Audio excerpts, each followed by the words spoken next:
choose? For my baby. Rub my seasoning. My name is Brad, and I'm a conservative Republican. Last summer, I happened to come across a video on the internet about the World Trade Center collapse on September 11th. As a kind of demolition hobbyist, I downloaded it and watched it. The title was Painful Deceptions by a guy called Eric Hufschmidt. The video made me angry. I was determined to prove the maker of this video wrong. I purchased DVDs about 9/11 from CBS and PBS Nova, including one made by the Naudet brothers. These were considered the official videos. And after watching them carefully and researching thousands of websites and archives on the internet, literally not sleeping for an entire week, I realized that the official story, not Eric Hufschmidt's Painful Deceptions, was unprovable, unsubstantiated, absolutely wrong. What you're about to see is information you should already know. Our news reporters, government, and media should have made all this material available to every one of us. Ask yourself why you've never seen it on TV. This is as close as we can get to the base of the World Trade Center. You can see the firemen assembled here, the police officers, FBI.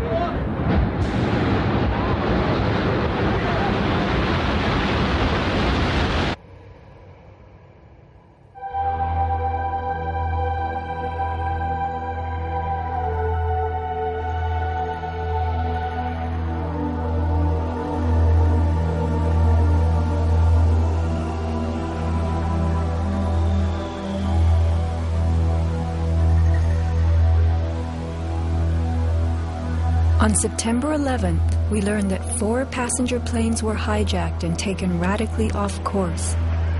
Within an hour, 2 of the planes had flown into the enormous steel towers of the World Trade Center, creating fires and eventually toppling them.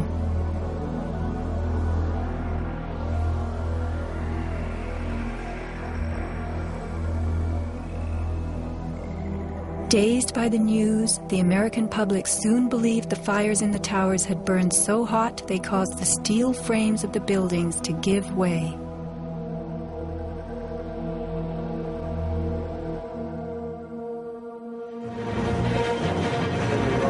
A myth developed, fed by official sources through the media to a bewildered audience. So when it was attacked again, he immediately... Elements of the myth. The impact of the airplanes, gallons of burning jet fuel, steel melting, the buildings failing and suddenly imploding. In a mere 10 seconds, 110 stories hurtled earthward, pulverizing into dust. We ran through the building and went into the... Right from the start, on the street itself, the official story was born. Come out of nowhere and just scream right into the side of the Twin Tower, exploding through the other side. And then I witnessed both towers collapse, one first and then the second, mostly due to structural failure because the fire was just too intense.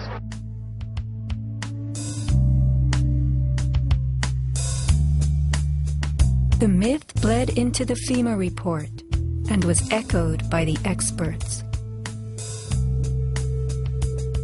It was the combination of the impact load doing great damage to the building, followed by the fire, that caused collapse. John Skilling and Les Robertson were the structural engineers who designed the streamlined steel frames of the Twin Towers in the 1960s.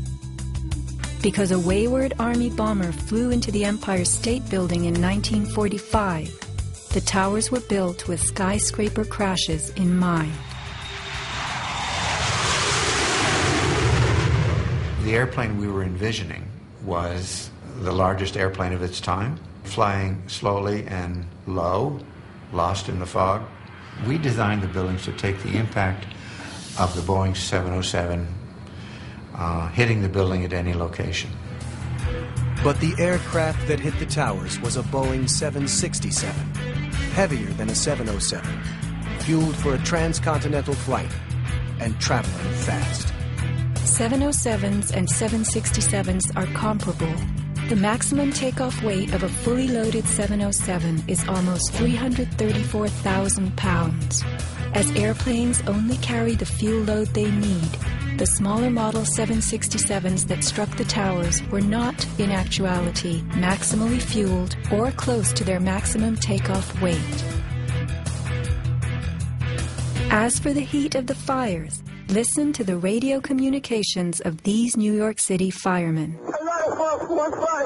We got two. I saw the pockets of fire.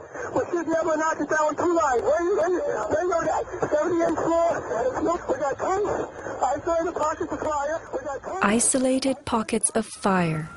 2 water lines to knock them down.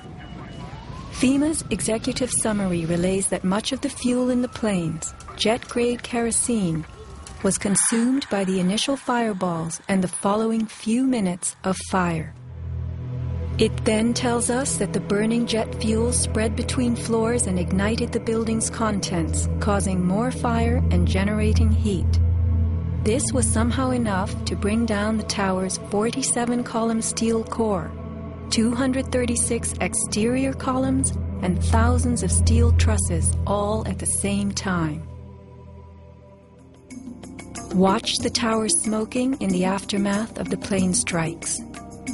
If you have ever tried to light a wood fire, you will know that smoking logs tell you the fire is not burning successfully. Smoke is the sign of an oxygen-starved fire. The Twin Towers stood for over an hour, smoldering but not flaming. During that time, thousands of people were evacuated by way of the stairwells.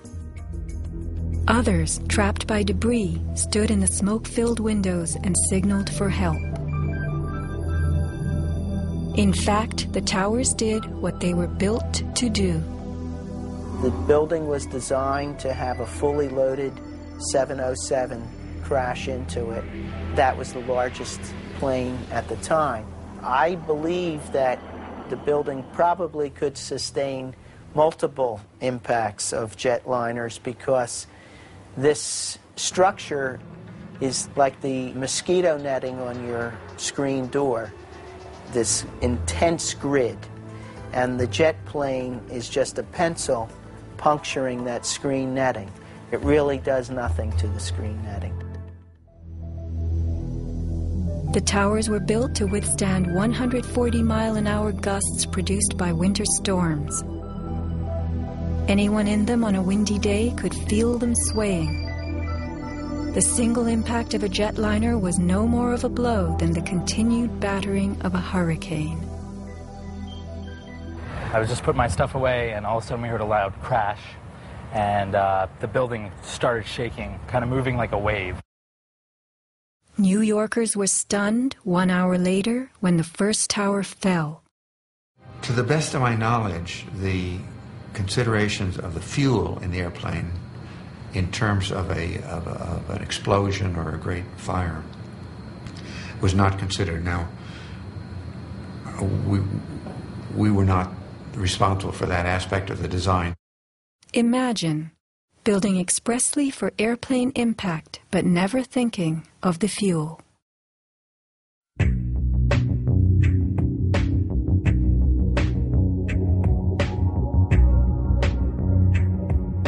Never before in the history of the world has a steel building collapsed due to fire.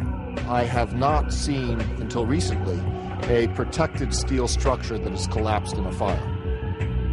True infernos have raged hot and long in steel-framed buildings, but not one of the buildings ever came down.